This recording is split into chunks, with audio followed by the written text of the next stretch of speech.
Okay, so welcome back. So sa video na to, solve natin yung CSRF where token is not tied to user session. No? So this lab's email change functionality is vulnerable to CSRF.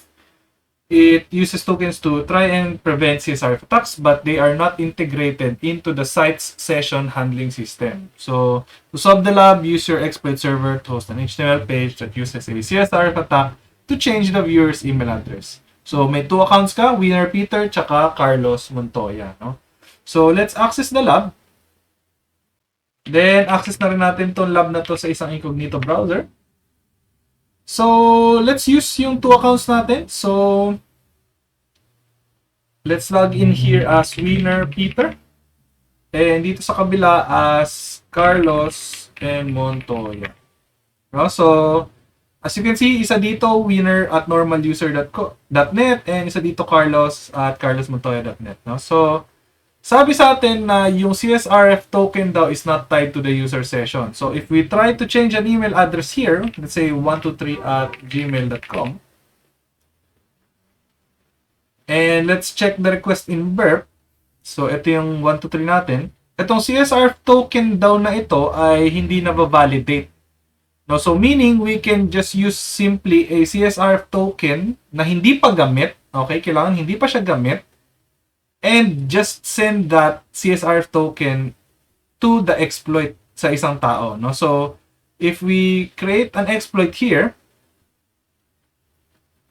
let's just right click and generate CSRF POC, copy this and paste this to the exploit server. Kailangan natin makakuha ng isang fresh na CSRF token, no? So, kuha lang tayo ng isang valid na CSRF token here. So, let's say JLearn phtest@gmail.com, and let's intercept the token. So, update email. Kunin natin yung token here. And let's use that as the token CSRF here, no? So, let's store. And let's drop the requests ng change email. And let's deliver the exploit to victim.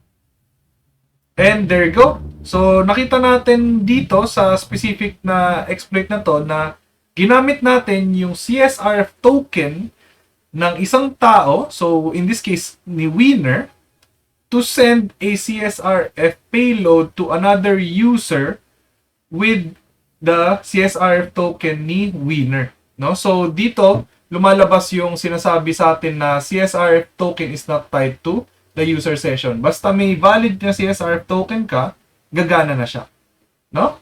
So I hope na gets yung video na to and see you in the next video.